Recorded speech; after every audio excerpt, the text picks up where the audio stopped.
মাননীয় deputy speaker মহোদয়, ধন্যবাদ জানাচ্ছি সময় দেওয়ার জন্য। আজকে আলোচনা গত 7 তারিখ আমাদের রাজ্যের মাননীয় অর্থমন্ত্রী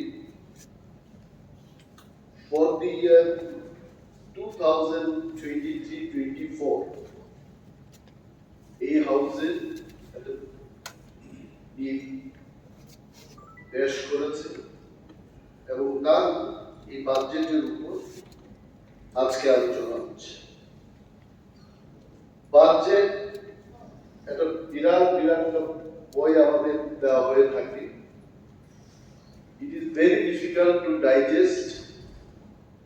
অনেকে অর্থশাস্ত্র নিয়ে পড়াশোনা করার পরেও it becomes very difficult to digest all the items given in the budget. আমাদের এক মাননীয় সদস্য, আমি নাম বলবো না, গতকাল আমাকে এসে জিজ্ঞেস করেছে যে আমি কালকে বাজেট নিয়ে একটু আলোচনা করতাম। Good, you go through this book. আজকে সকালবেলায় এসে বলছে যে আমি বাজেটে বক্তৃতা করবো। আমি বললাম কেন? বলছে এটার শুরুটা কোথায় এবং শেষটা কোথায় আমি নিজেই বুঝলাম। So this is budget. এবং এই বাজেটে আমি আমার ক্ষমতায় যা করলাম, আমি এই বাজেটটাকে বলতে পারি এই বাজেটে কোনো দিশা নেই। There is no direction in this budget. এই বাজেটে রাজ্যের মানুষের কোনো ভবিষ্যৎ তৈরি হবে, I have not seen any such item in this budget. ভবিষ্যৎ, কারণ রাজ্যের ভবিষ্যৎ কারা? বেকার, যুবক যুবতী, ব্যবসা বাণিজ্য, শিক্ষক কর্মচারী, শ্রমিক মজদুর, কৃষক, সমস্ত অংশের মানুষকে নিয়ে যে জায়গায় বাজেট হবে সেটা হবে ভবিষ্যৎকে নিয়ে বাজেট। এই বাজেটের মধ্যে I did not see such reflection in this budget. That is why বিরোধী দল বলে আমি বলছি না যে বিরোধিতা করে বক্তব্য করব। Since I did not see all this reflection in the budget, এই বাজেটকে বিরোধ করে কয়টা কথা বলব। I respect all the political parties, বিশেষভাবে শ্রী নরেন্দ্র মোদীজির নেতৃত্বে সারা দেশের মধ্যে যখন পরিবর্তনের একটা উত্তাল সৃষ্টি হয়েছে এই দেশের মধ্যে, আমাদের রাজ্যের কথা সারা দেশে, Congress will go and BJP will go. Even I am a big fan of Shri Narendra মোদীজি। উনার অনুকরণে ত্রিপুরা রাজ্যে আমাদের যারা ভারতীয় জনতা পার্টি কার্যকর্তাগণ, মন্ত্রীগণ, অনেকের মুখে আমরা স্লোগানটা শুনি, এক ত্রিপুরা শ্রেষ্ঠ Tripura. It is also good. Tripura একটাই থাকবে, ত্রিপুরা আপাতত একটাই আছে এবং এদেরকে শ্রেষ্ঠ থেকে শ্রেষ্ঠত্বতে নিয়ে যাওয়া এটা সরকার এবং জনগণের কাজ। সবকা সাথ সবকা বিকাশ, এটাও খুব ভালো কথা। আমি আপনার সাথে থাকবো, আপনি আমার সাথে থাকবেন, আপনারও উন্নতি হবে, আমারও হবে, সবার উন্নতি হবে। এই স্লোগানটা, there is no problem in the slogan, কিন্তু in the last আমি বাজেট যারা প্রিপেয়ার করেছে, they are really brilliant people. আমি এদের সম্পর্কে কিছু বলতে চাই। আগে যেভাবে বাজেট গুলো তৈরি হতো তার চাইতে আরো বেশি সাইন্টিফিক ওয়েতে তারা বাজেটটা তৈরি করেছে। গ্রাফিক্স দিয়েছে, গ্রাফিক্স গুলি দিয়েছে বলে বাজেটটা কিন্তু খুব তাড়াতাড়ি পড়তে সক্ষম হলাম। I can tell you, Honorable Deputy Speaker sir, মাননীয় মুখ্যমন্ত্রী আছেন, মন্ত্রী পরিষদের সদস্যগণ আছেন, এই বাজেটে এটা আমার কাছে মনে হলো এটা একটা এনজিওর বাজেট, নন গভর্নমেন্ট অর্গানাইজেশন। এখানে আমাদের Tripura charitable health organisation ROKNI বলে একটা এনজিও আছে। এনজিওদের একটা বাজেট কি হয়, রাজ্য সরকার বা কেন্দ্রীয় সরকার থেকে একটা অনুদান আসবে, এই অনুদানটাকে আমি কি করে কাজে লাগাবো, দ্যাট ইজ দি বাজেট। এবং শেষে খুব গ্রামাটিক্যালি তারা বলে যে this organisation runs into no loss and no profit. আমাদের এই বাজেটে আমি বিরোধ করার জন্যই কিন্তু এইগুলো বলছি না, ইউ জাস্ট সি এই যে মোটা একটা বই দাম হলো এক্সপেন্ডিচার, এর মধ্যে মোস্ট অফ দি আইটেমস আপনি দেখবেন CSS central sponsor scheme, 70-80% of the budget is full of CSS, মানে কার, কেন্দ্রীয় সরকার থেকে। এবং when I get to hear speeches from our honorable leaders যে ত্রিপুরাকে আমরা আত্মনির্ভর ত্রিপুরা করতে চাই, বামপন্থীরা 25 বছর ত্রিপুরা রাজ্যে তারা শাসন করেছে এবং ত্রিপুরাটাকে সর্বনাশ করে দিয়েছে, এটাই ছিল। আমিও বলেছি এই কথা, আমি বাদ করিনি সেখানে, যদি ওনারা they are with us today, but when they were sitting there, আমিও বলেছি আপনারা ত্রিপুরা রাজ্যটাকে সর্বনাশ করেছে। এই সর্বনাশ থেকে উত্তরণের জন্য ত্রিপুরাকে আত্মনির্ভরশীল ত্রিপুরা করার লক্ষ্যে এখানে একটা পরিবর্তন হয়েছে 2018 সালে। তো আত্মনির্ভরশীল ত্রিপুরায় 5 বছর, দিস ইজ দি 6th ইয়ার ভারতীয় জনতা পার্টি এবং আইপিএফটির যে সরকার, এই সরকার থেকে আমার আশাটা ছিল কি, এট এ গ্ল্যান্সে আমি দেখেছি বাজেটটা কি, হোয়াট ইজ বাজেট। অনেকে আমাকে জিজ্ঞেস করে দাদা বাজেটটা, বাজেট আসলে অনেক ধরনের হতে পারে, কিন্তু ত্রিপুরা বিধানসভায় যে বাজেটটা হয়, এই বাজেটের মাননীয় অর্থমন্ত্রীর যে বাজেট ভাষণ, এই ভাষণের শেষের পাতায় একটা ভাষণের হোয়াট ইজ দি বাজেট, কোথা থেকে টাকা আসবে এবং কত বাজেট হবে, এটা লেখা হয়েছে ভেরি বিউটিফুল। বাজেটটা হয় রেভিনিউ অ্যাকাউন্টের একটা, আর একটা হচ্ছে capital account. What is this revenue account? Revenue অ্যাকাউন্টে হচ্ছে যেখানে আমার অ্যাসেট ক্রিয়েট হবে না, গুগল সার্চ করলেই পেয়ে যাবে। ক্যাপিটাল অ্যাসেট, ক্যাপিটাল বাজেট হচ্ছে যেখানে আমার অ্যাসেট তৈরি হবে, বিল্ডিং হবে, সড়ক হবে, এই ধরনের অ্যাসেটের বাজেটগুলো ক্যাপিটাল বাজেটে রিফ্লেকশন হবে। রেভিনিউ বাজেটে কত টাকা আমি কোথা থেকে পাব, কত টাকা খরচ করব, রিসিট এন্ড এক্সপেন্ডিচার। ক্যাপিটাল বাজেটে কি অবস্থা, কোথা থেকে আমি এই অ্যাসেট তৈরি করার টাকাগুলো পাব, কোন খাতে ব্যয় হবে। একটা জিনিস দেখেছি যে আত্মনির্ভর ত্রিপুরা, এটা কি শুধু ভাষণেই থাকবে না আদৌ এটা সত্যিকারের বাস্তবায়িত হবে? I have doubt.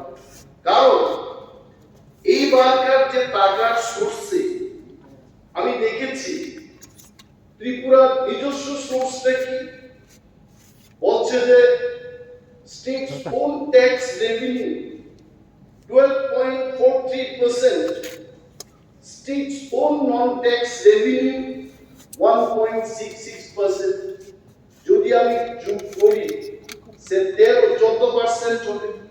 তাহলে বাকি যে সমস্ত টাকা হয় আমি ঋণ নিয়ে এটাকে কাজ করছি বা কেন্দ্রীয় সরকার থেকে আসছে, এটা হলো এই ফিগারটা বাজেট এট এ গ্ল্যান্স 2023-24 এ দিয়েছে। Then I have gone back, গতবারের কি ফিগারটা ছিল, কারণ আমার যখন শ্রেষ্ঠ ত্রিপুরা, এক ত্রিপুরা এবং আত্মনির্ভর ত্রিপুরা করতে হয়, এই ফিগারগুলি, এই ইন্ডেক্সগুলি দেখবে এটা কত বছরে 2022-23 তে বলেছে what is the graph own tax revenue 10.82% এবং own non tax revenue 1.47%, 11-12%, 2% they have shown the increase. তার আগে ফিগারটা আমার কাছে রয়েছে, আপনাদের কাছেও থাকবে।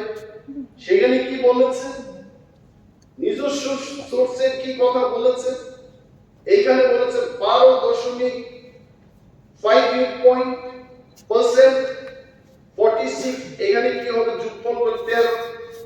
ওই 12, 13, 14 মধ্যেই কিন্তু আমাদের নিজস্ব রেভিনিউটা খেলছে। উন্নত রাজ্যগুলিতে, talk about Tamil Nadu, talk about Maharashtra, ওরা আত্মনির্ভর স্টেট, তাদের ক্ষেত্রে দেখা যায় the revenue from all sources it is more than 50-60%.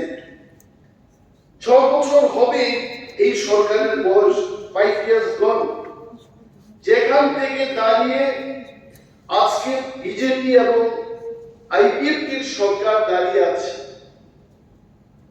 I expected যে আত্মনির্ভর ত্রিপুরায় মিনিমাম আমাদের কোন রেভিনিউ সোর্স 25-30% হবে, কিন্তু হলো না। So this is one glaring instance I can tell you যে এই বাজেট যে আত্মনির্ভর ত্রিপুরা গড়ার ক্ষেত্রে এটা অন্তরায়। And another point, এই বাজেটের মধ্যে আপনারা দেখবেন the budget itself is having deficit of 611 crores. এই deficit কথার অর্থ কি? What is the meaning of deficit? অর্থাৎ আমার কাছে ভাই এই টাকা নেই, তবে সংস্থান হলে আমি এই কাজ করব।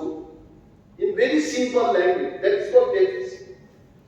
আমার খরচ করার ক্যাপাসিটি, আমার খরচ করার অ্যাকচুয়াল ক্যাপাসিটি কি হবে? বাজেট পেশ করেছেন এখানে 27,654 কোটি টাকা, কিন্তু তার মধ্যে 611 কোটি টাকা হচ্ছে এটা আমার কাছে নেই, কিন্তু আমি প্রতিশ্রুত মানুষের কাছে দিয়েছি যাবে हम ये करेंगे वो करेंगे हम सब कर देंगे, কিন্তু এই পয়সাটা কোথা থেকে আসবে? there is no mention. আরো একটা জিনিস দেখেছি এখানে, এইবারের বাজেটে ডেফিসিটটা রাখা হয়েছে ক্যাপিটাল অ্যাসেট তৈরি করার ক্ষেত্রে, capital account. It is good sign, but year 2022 এবং 23 বাজেটে সেটাও কিন্তু ঘাটতি দিয়ে বাজেটটা তৈরি করেছে। সেখানেও ঘাটতির পরিমাণ ছিল 569 crore। এই হাউসে আমি বলতে চাই, this deficit was shown in revenue budget.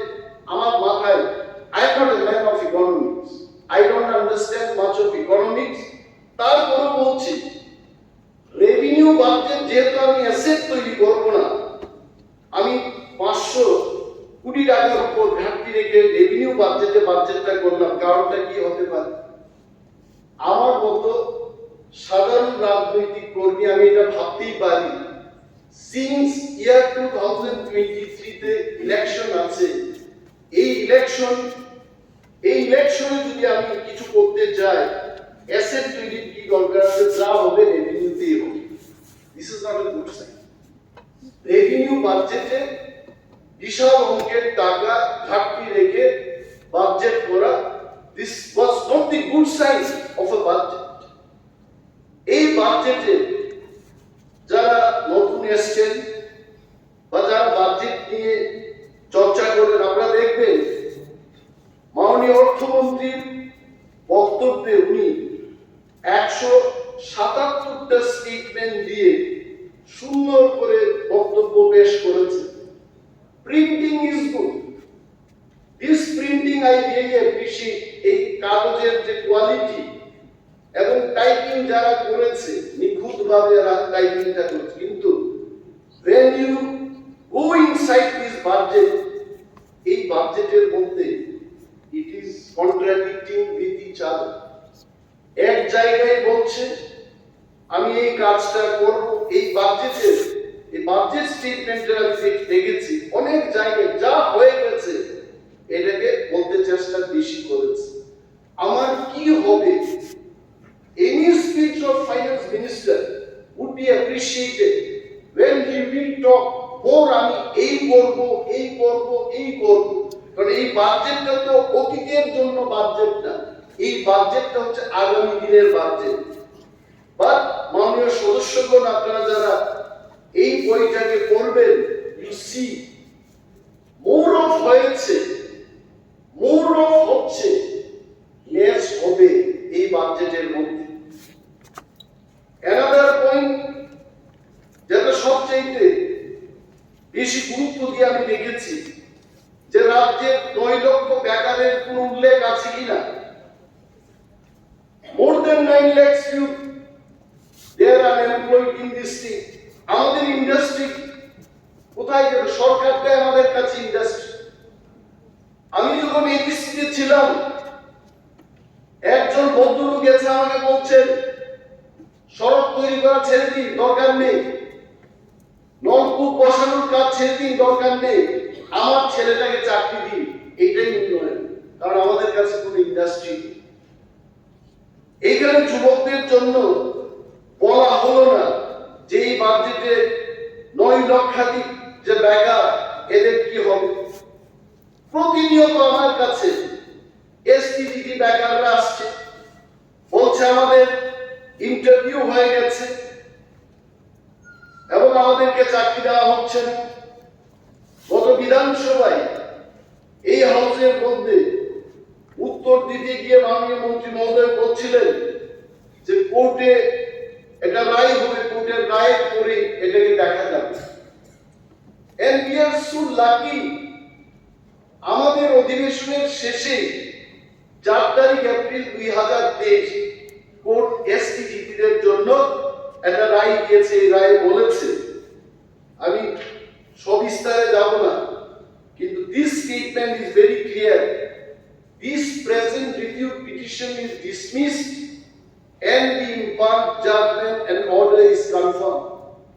রাজ্য সরকার যেটা চেয়েছে এটা হয়নি, যেটা চেয়েছে। এখন এসটিজিটি বেকারদের বক্তব্য, আমাদের ইন্টারভিউ হয়ে গেছে, নতুন করে যে নোটিফিকেশনটা হবে এই নোটিফিকেশনে যেন আমরা যারা পরীক্ষা দিয়েছি এই পরীক্ষাটা যেন বাতিল না যায়।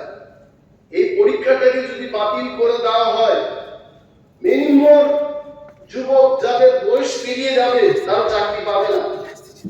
সরকারের দৃষ্টি আকর্ষণ করেই বলছি, নতুন রিফ্রেশ একটা নোটিশ যদি আপনারা করেও থাকেন, তাদের পরীক্ষা যেন বাতিল না যায় সেই দিকে লক্ষ্য রাখতে হবে। আরটিআই অনুযায়ী 5304টা পোস্ট ভ্যাকেন্ট রয়েছে। যারা গ্রাজুয়েট টিচার ছেলে মেয়েদের পড়াবেন, ক্লাস 9 এবং ক্লাস 10 এসপিটিদের জন্য অনেক পোস্ট খালি আছে। 230টার কথা সেখানে উল্লেখ আছে লাস্ট নোটিফিকেশন। আওয়ার আপিল, আমরা দেখতে চেয়েছিলাম এই বাজেটের মধ্যে যে ফর দিস আনএমপ্লয়েড ইউথ, তাদেরকে চাকরি দেওয়া হবে, তাদের জন্য সংস্থান আছে কিনা, কিন্তু আমি যা দেখেছি তার মধ্যে তার কোনো উল্লেখ নেই। আরো এখানে বলতে হয় কেআরবিকে আমি আজকে একটা পোলিং অ্যাটেনশন দিয়েছি, বাজেটে তাদের জন্য কি আছে আমি জানি না, but I have not seen. এই ত্রিপুরা রাজ্যে এটা আরটিআই এর মাধ্যমে এখানে এসছে যে গ্রুপ সি পোস্টের জন্য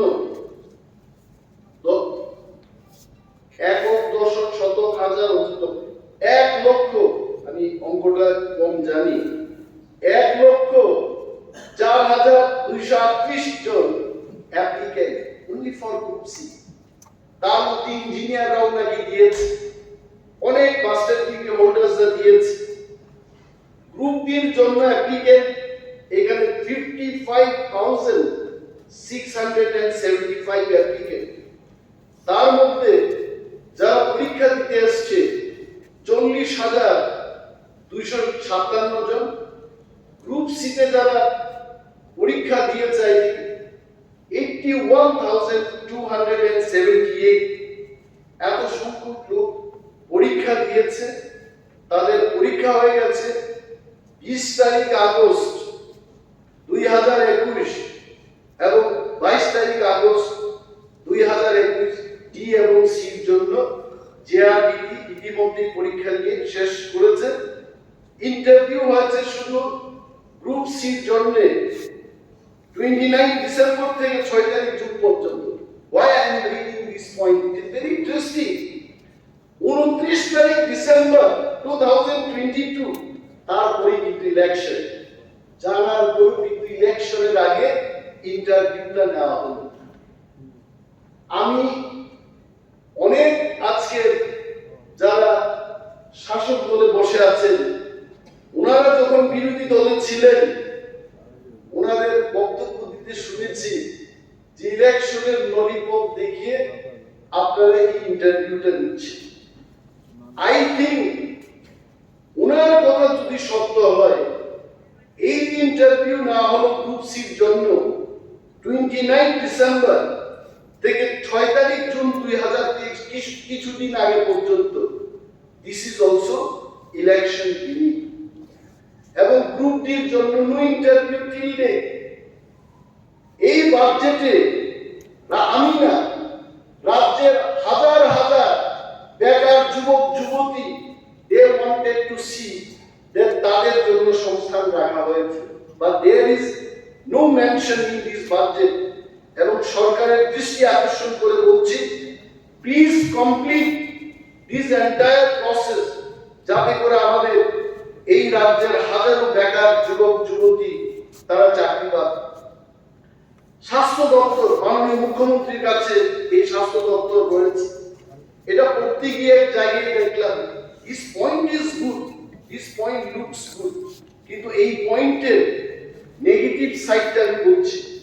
35 নম্বর স্টেটমেন্টে মাননীয় অর্থমন্ত্রী বলেছেন যে সাধারণ মানুষকে উত্তম স্বাস্থ্য পরিষেবা দেওয়ার জন্য পানিসাগর, কুমারঘাট, করকুকে 3টি কমিউনিটি স্বাস্থ্য কেন্দ্রকে মহকুমা হাসপাতালে উন্নীত করা হয়েছে।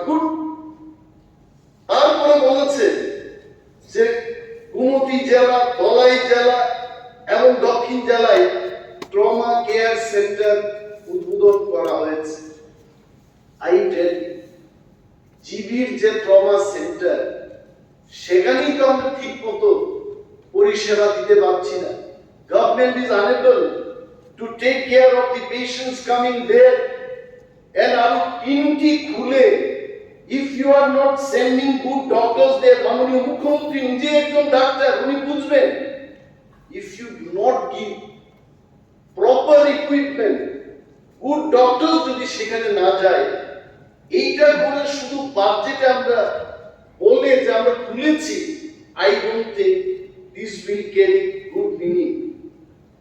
স্বাস্থ্য পরিষেবার ক্ষেত্রে বলতে গিয়ে আরো দেখলাম যে আপনারা অনেক সময় বলেন, নির্বাচনেও বলেছিলেন, 2018 সালেও বলেছেন, আসলে আমরা কারা, আমাদের জন্মস্থান কোথায়? অল এমএলএস, মিনিস্টার, আমাদের জন্ম হলো পলিটিক্যাল পার্টি। আমি 2বার জন্ম নিয়েছি। আমার প্রথম জন্ম এজ এন এমএলএ ওয়াজ আইডেন্টিটি।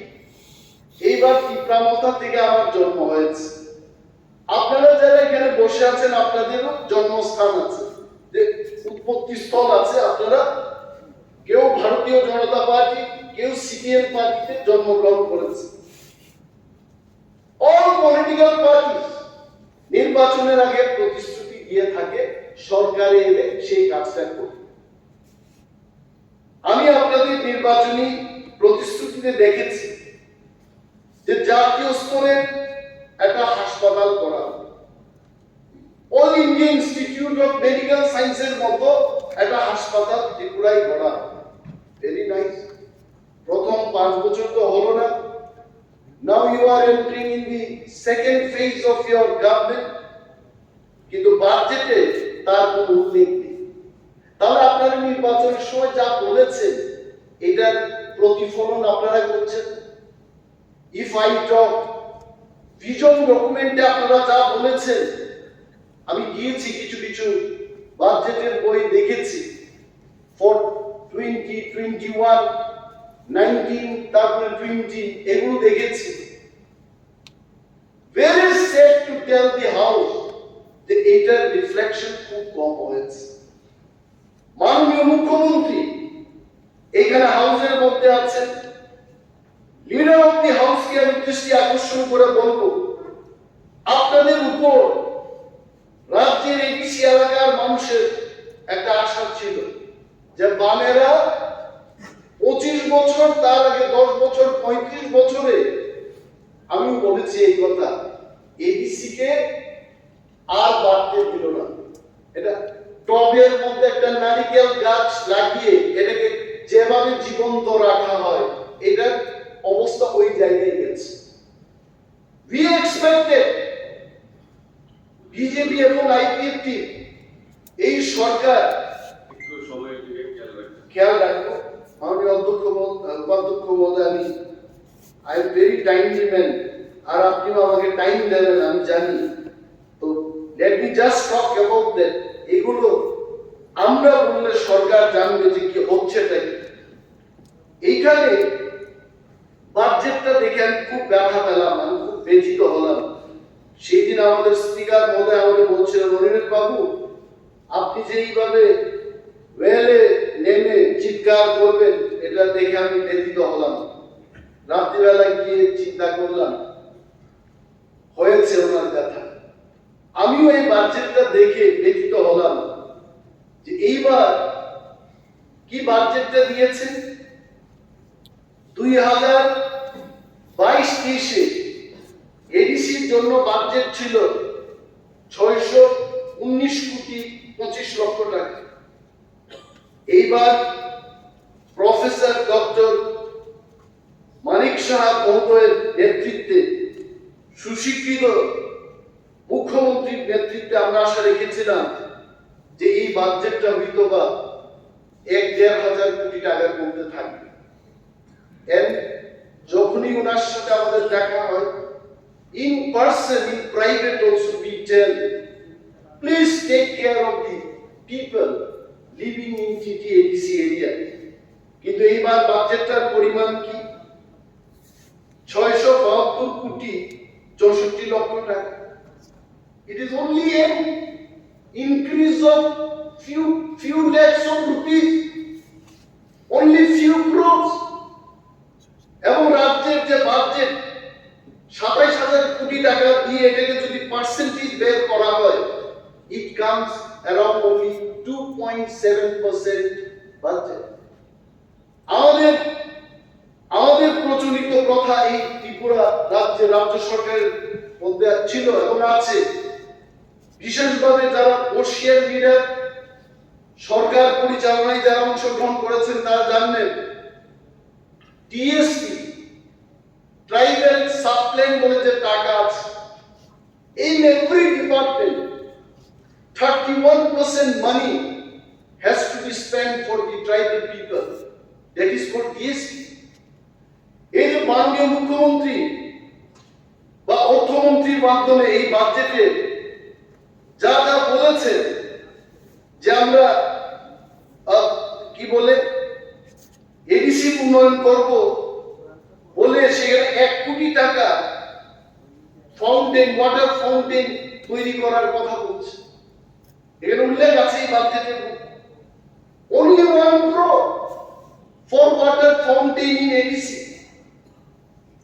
ADC এই যে বাজেট 672 কোটি টাকা, এখান থেকে 580 কোটি টাকা চলে যাবে only for pensions and salaries। আর ADC তে স্যালারি দিতে পারছেন। এই মহতি হাউসের মধ্যে বলতে চাই, Honorable Finance Minister is here. I am sure Secretary of Finance is also sitting here. I would like to bring to your attention যেটা হবে কেন, আপনি ইউসির কারণে একটা ডেভেলপমেন্ট ডেভেলপমেন্ট ফান্ডকে আটকে দিতে পারেন, but you can't stop the salary for the employees. কেন তাদের স্যালারিকে আটকানো হবে? আর এটা তো আপনাদেরই প্রতিশ্রুতি, এটা আমাদের প্রতিশ্রুতি নাই। আই ক্যান রিমাইন্ড ইউ, আপনারা আপনাদের এইবারকার নির্বাচনে যে সংকল্পপত্র, এই সংকল্পপত্রে কি লিখেছেন? You have told very clearly, we will ensure budgetary allocations to the council in proportion to the population of its area, and funds shall be transferred in a time-bound manner for holistic development. এটা আমার কথা না, this is your সংকল্পপত্র। এইটাই যদি হয়, এই 1 কোটি টাকা ওইখানে 5 কোটি টাকা না দিয়ে, why don't we implement this? Why don't we work in this path? এই পথে আমরা কেন হাঁটি না? আজকে এই বাজেটের মধ্যে রাজ্যের মধ্যে সবচেয়ে পিছিয়ে পড়া কারা? টিপ্রাদের মধ্যে যারা জুনিয়র, তাদের কোনো উল্লেখ নেই। এসটিদের মধ্যে কারা সবচেয়ে বঞ্চিত? পিটিজি, প্রিমিটিভ ট্রাইব গ্রুপ, এদের কোনো উল্লেখ নেই। যারা জঙ্গলে বসবাস করছে তাদের কোনো উল্লেখ নেই এই বাজেটের মধ্যে।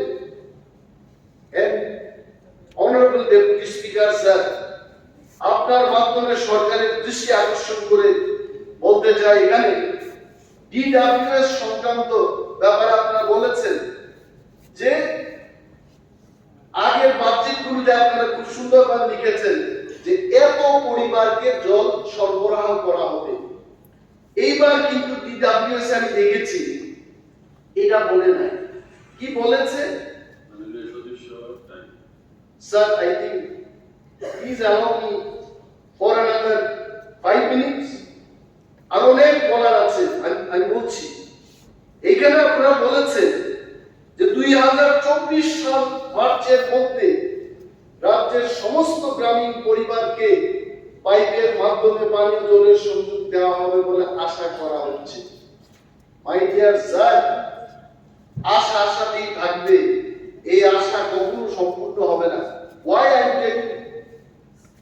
যারা PWS এর ইঞ্জিনিয়াররা কাজ করছে, ask them, call them and ask them, water source নেই সেখানে PWS দপ্তর থেকে এই কথা বললেই কি হবে? বৈজ্ঞানিক প্রযুক্তি দিয়ে আধারমোড়া জাম্পুই হিলস লংতরা এলাকায় যেখানে আপনি ড্রিল করেও জল পাবে না, সেখানে কিন্তু you have to think differently. এই কথা বলে আজকেও তো মানুষ জলের জন্য এই আগরতলা শহরের মধ্যে আপনার চিনি সংলগ্ন এলাকায়, যেখানে 79 কিলা, এই সমস্ত এলাকায় আজও মানুষ জলের জন্য চিৎকার করছে। আর পাহাড়ের যে অবস্থা, এই অবস্থা দেখে এটা কি মনে হয় যে 2024 সালের মধ্যে এটা হবে? I think we have to be serious. যেখানে জলের কোনো সোর্স নেই। আজকে আমার কথা হচ্ছিল মাননীয় পর্ষদ বিষয়ক মন্ত্রীর সাথে কিছুক্ষণ আগে, আমি ওনাকে রিকোয়েস্ট করেছি, লেট আস থিংক ডিফারেন্টলি। যেখানে জল পাওয়া যায় সেখান থেকে সোর্স করে পাম্পিং এর মাধ্যমে ওই জায়গায় কেন জল পাঠানো হবে না? Why we are wasting our money? crore কি crore টাকা এইভাবে শুধু খনন করে জলের সোর্স পাচ্ছি না, সেখানে আমরা কেন এই টাকা নষ্ট করব? তারপর আসুন, আপনাদের যেখানে এই বাজেটের মধ্যে এমন একটা জায়গায় আপনি লিখেছেন, এই এট এ গ্লান্সের মধ্যে আমি দেখেছি যে 10 বছরে এই বাজেট যারা প্রিপেয়ার করেছে, beautifully you have prepared, again I appreciate, যে আগামী 10 বছর কারা কারা রিটায়ারমেন্টে যাবে এটার একটা তারা চিত্র দিয়ে দিয়েছে। তাহলে প্রশ্ন আসে যে এতগুলো লোক রিটায়ারমেন্টে চলে যাবে আর রিক্রুটমেন্টটা তো হচ্ছে না, দেয়ার ইজ নো রিক্রুটমেন্ট। আমি জানি না আপনারা এটা বলেছেন কিনা, কতজন যে রিটায়ারমেন্টে চলে যাবে 2032-33 সমস্ত ফিগার দিয়ে বলেছে যে এতজন লোক রিটায়ারমেন্টে চলে যায়। Now most important thing is recruitment. রিক্রুটমেন্টটাই হবে না, দপ্তরগুলো কি করে চলবে, মানুষের সাথে কিভাবে কাজ হবে, বেকাররা যাবে কোথায়? এখানে কোন এক জায়গায় বাজেট ভাষণে বলেছেন যে যুবকদের জন্য স্কিল ডেভেলপমেন্ট 115 নম্বরে বিগত 5 বছরের রাজ্যে 22,000-এর বেশি সংখ্যক যুবক যুবতীকে বিভিন্ন দক্ষতা অর্জনের প্রশিক্ষণ দেওয়া হয়েছে। Please take my statement, record it. এই রাজ্যের যারা এই স্কিল ডেভেলপমেন্টের প্রশিক্ষণ পেয়েছে, how many of them got job? Most of them they did not get job. এই ত্রিপুরা রাজ্যে ঘোরাফেরা করছে। কারণটা কি? কারণটা হচ্ছে যারা স্কিল ডেভেলপমেন্টের ট্রেনিংটা দেবে তাদের ঠিকই উপার্জন হয়েছে, but the quality of training এটাতে এমন পর্যায়ে এই কোয়ালিটি দিয়ে বাইরের কোম্পানিগুলোতে, কর্পোরেট হাউসগুলোতে চাকরি পাওয়ার সেই স্ট্যান্ডার্ডটা তাদের নেই। সুতরাং মাননীয় ডেপুটি স্পিকার মহোদয়, আপনার মাধ্যমে দপ্তরের মন্ত্রীকে আমি দৃষ্টি আকর্ষণ করব, the quality of the skill development programme এটা যেন ভালো হয় সেদিকে নজর রাখতে হবে। রুটস এন্ড ব্রিজেস এর ক্ষেত্রে I was shocked to see this figure. 2022-23 তে আপনারা বলেছেন 150 কিলোমিটার জাতীয় সড়ক করেছে। Who has done this? State government has done জাতীয় সড়ক। এটা কি স্টেট গভর্নমেন্টের কাজ? যতগুলো জাতীয় সড়কের কাজ হচ্ছে, who's doing this? Most of the work, the fund is coming from the central government, এবং এটাকে দেখাশোনার জন্য একটা সংস্থা অলরেডি আছে, NHIDCA। এটার মধ্যেও তো আই টেল ইউ, মাননীয় সদস্যরা আছেন, মন্ত্রী মহোদয়রা আছেন, ত্রিপুরা সরকারের পিডব্লিউডি দপ্তর আছে।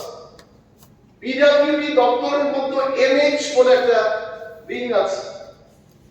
এই উইংকে যখন জিজ্ঞেস করি যে হাইওয়ে গুলোতে এত নিম্নমানের কাজ হচ্ছে, এটা আপনারা কেন দেখছেন না?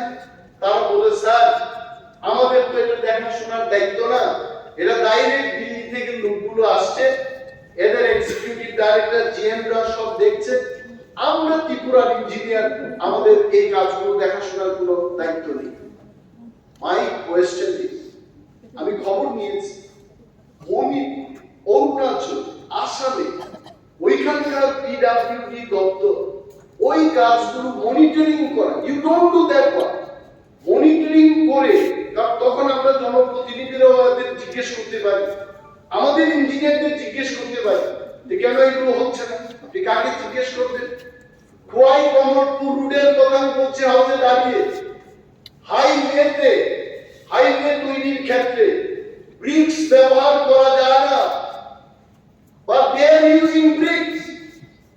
ট্রেন তৈরি করার পর স্লেব দেবে, স্লেব দিচ্ছে না, কিলোমিটার কি কিলোমিটার তৈরি হচ্ছে।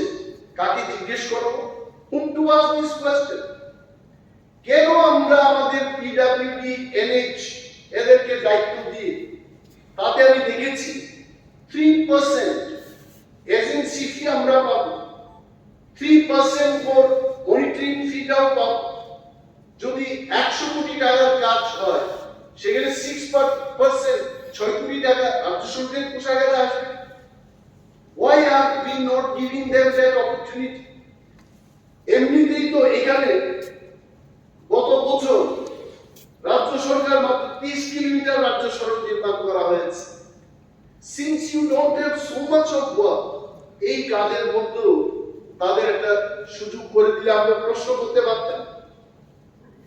ডেপুটি স্পিকার স্যার, আপনি আমাকে বলবেন যে আপনার সময় উত্তীর্ণ হয়ে গেছে,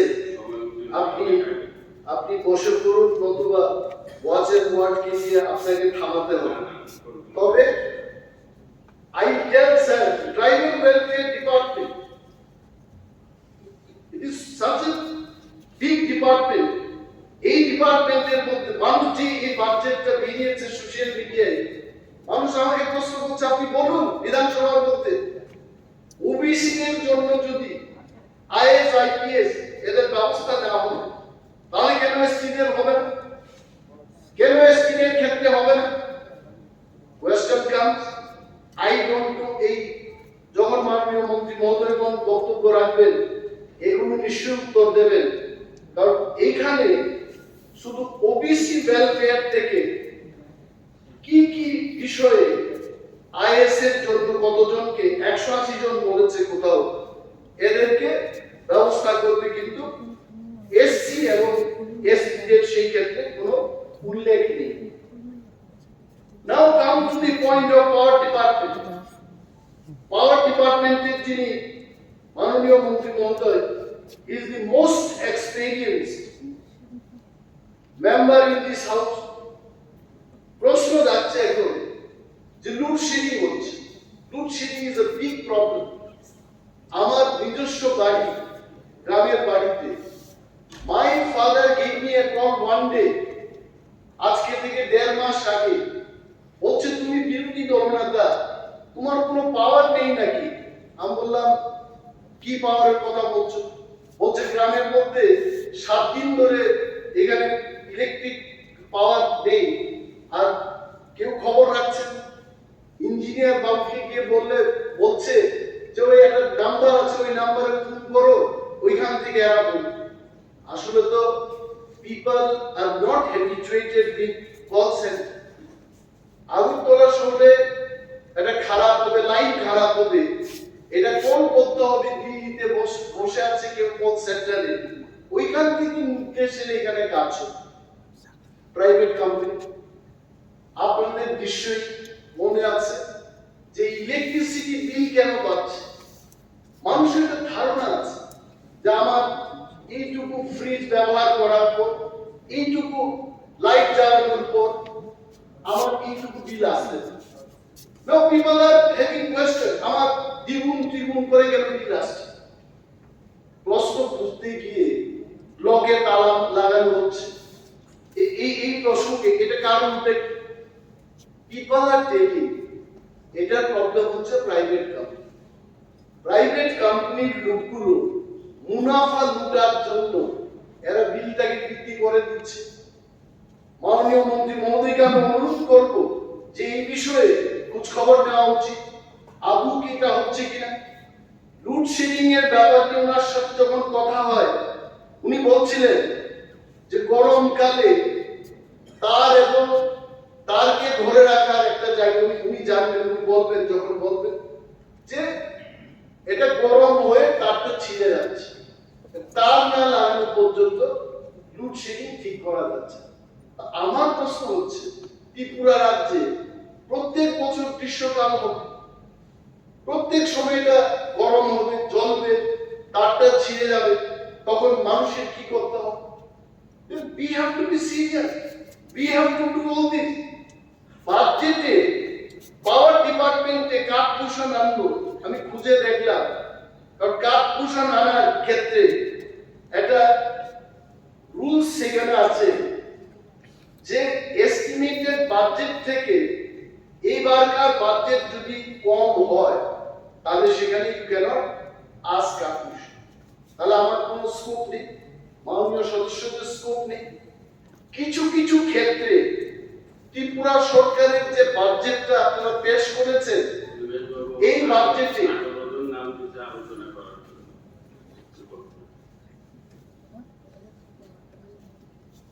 স্যার, শুড আই কন্টিনিউ? এই এই এই যে জিনিসটা আমি আসলে ভুলেই গেছি, উনি আমাকে কোম্পানি, তো দিস ইজ দি কোম্পানি। তো এখন আবার একটা নতুন কোম্পানি হচ্ছে, এখানে বোঝা গেল 143 নম্বরে লিখেছেন রাজ্যের বিদ্যুৎ পরিবহনের পরিকাঠামো উন্নয়নের জন্য ত্রিপুরা পাওয়ার ট্রান্সমিশন লিমিটেড নামে একটি নতুন কোম্পানি গঠন করা হয়েছে। তো অনলি কোম্পানি আফটার কোম্পানি, আর কিন্তু আমাদের যে দুর্ভোগ লোডশেডিং, এটা আর দূর হবে না। এবং মাননীয় মন্ত্রী মহোদয় যখন বলবেন, I am sure he would love to reply all this points. এবং এই বাজেটের মধ্যে বিশেষভাবে কর্মচারী বন্ধু কর্মচারীদের জন্য এখানে কিছু রাখা হয়েছে নাকি what is NPS national pension scheme যখন এই কনসেপ্টটা বেরিয়েছে দেশের মধ্যে some of the employees they felt যে দেশের মধ্যে এমন একটা পেনশন স্কিম চালু হয়েছে যেটা হলে পর কর্মচারীদের লাভ হবে আসলে ন্যাশনাল পেনশন স্কিম বলেটা কি এটা বলছে যে আপনি কন্ট্রিবিউশন দিন এবং সমপরিমাণ কন্ট্রিবিউশন সরকার দেবে এবং ওইখান দিয়ে ওই টাকা দিয়ে আপনি যখন রিটায়ারমেন্টে যাবেন আপনি পেনশন পাবেন The old pension scheme was আপনাকে কোনো কন্ট্রিবিউশন দিতে হবে না সরকার will give you the pension আমি আমার এই বাজেট স্পিচের মাধ্যমে সরকারের দৃষ্টি আকর্ষণ করছি যাদেরকে আপনারা 7 পে কমিশন দেবেন বলে 7 পে কমিশন দিয়েছেন কেন্দ্রের 7 পে কমিশনের সাথে ত্রিপুরা রাজ্যের 7 পে কমিশনের কোনো তুলনা হয় না এটা শুধু কি করেছে অনিমেষ দেববর্মার মাথার মধ্যে চেহারার মধ্যে শাহরুখ খানের চেহারা দিয়ে বলছে ওই শাহরুখ খান হয়ে গেছে এইভাবে শাহরুখ খান হয় না এবং কর্মচারী বন্ধুদের এই যে টি এর ব্যাপার সেন্ট্রাল দিয়ে 38% আর ত্রিপুরার যে only 20% তারপর আমরা বলছি কর্মচারীদের কেন্দ্রের হারে আমরা সবকিছু দিচ্ছি এনপিএস এর সম্পর্কে আমি এটাই বলবো কর্মচারীদের স্বার্থে এই রাজ্যের হাজারো কর্মচারী যারা মানুষের জন্য কাজ করছে তাদের জন্য কেন পুনরায় ওল্ড পেনশন স্কিমটা ফিরে আসবে এই ছোট্ট রাজ্যে কারণ কংগ্রেস শাসিত আমি এখন যদি বলি বিজেপি শাসিত এরা করেছে কিনা আমি অনেক পরিশ্রম করে প্রতিটি রাজ্যে আমি নিজে খবর দিয়ে দেখেছি যে আপনাদের রাজ্যে কেমন ধরনের পেনশন স্কিম চালু আছে দেখলাম কংগ্রেস শাসিত রাজ্যগুলিতে তারা এনপিএস চালু করার পরেও ওল্ড পেনশন স্কিমে চলে গেছে এখানেও আমাদের বক্তব্য থাকবে এটা করা যায় কিনা রাজ্য সরকার এই জিনিসটাকে নিয়ে একটু চিন্তা ভাবনা করলে ভালো এখানে মাননীয় মুখ্যমন্ত্রীর দৃষ্টি আকর্ষণ করছে ৬২ নম্বর এখানে বলেছে chief minister meritorious award for students with benchmark disabilities এর অধীনে বেঞ্চমার্ক যুক্ত 54,000 টাকা করে পুরস্কার দেওয়া হবে দিস আর অল ফাইন এগুলো ভালো কিন্তু এই রাজ্যের মধ্যে অনেক শিল্পী সাহিত্যিক যারা না খেয়ে মরছে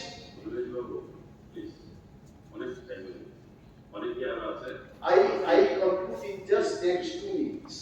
আমি আপনাকে ধন্যবাদ দেব ইউ গিভ মি ধন্যবাদের জন্য 1 মিনিট দেব তো রাজ্যের অনেক শিল্পীরা না খেয়ে মরছে তাদেরকে কেন সম্মান দেওয়া হবে তাদের জন্য আমরা কেন ভাববো যারা বাংলা সাহিত্যকে নিয়ে লিখছে আমি জানি আমি নাম বলতেও পারি সুবীর সেন ঘোষ রাজনীতি করতেই পারে হি রাইটস সো ওয়েল কিন্তু তার আমি জাস্ট উদাহরণ দিয়ে বলছি ওনাকে দিতে হবে এই কথা বলছি লাইক দিস ককবরক নিয়ে যারা লেখালেখি করছে বাংলা সাহিত্যকে নিয়ে কবিতা যারা লিখছে there are n number of people in Tripura talented people যারা আমাদের সমাজকে দিয়ে যাচ্ছে তাদেরকে আমরা সম্মান দিতে পারি যেহেতু মাননীয় মুখ্যমন্ত্রী একের পর এক এখানে প্রকল্প হচ্ছে অনেক কিছু হচ্ছে তাদের জন্য কোনো ব্যবস্থা করা যায় কিনা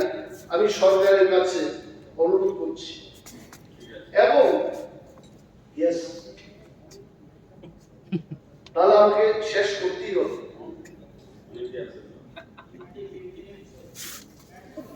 থ্যাংক ইউ সো মাচ তাহলে আমি আর বলছি না ধন্যবাদ আরো বলার ছিল এখানে তো আরো তথ্য আছে এগুলো জাস্ট রিডিং দিয়ে ছাড়বো অটল জল ধারা পাইপলাইন বিহীন ট্যাপ ছামুন্ডুর গ্রামে, এগুলো দেখবেন। এবং রেগায় বঞ্চনার রেকর্ড মুখে কুলুপ রাজ্যে, আপনারা কিন্তু প্রতিবাদ করেন। যে সমস্ত পত্রিকায় বেরিয়েছে সরকার স্বীকৃতি প্রাপ্ত সংবাদপত্র, এটা যদি সত্য না হয় আপনাদের প্রতিবাদ করা উচিত ছিল। এগুলো দেখবেন।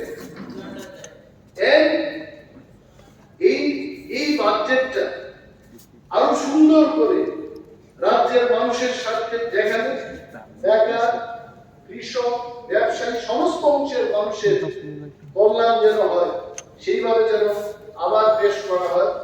এই কয়েকটি কথা বলে আমি আমার রাজ্যের বক্তব্য শেষ করছি। ধন্যবাদ।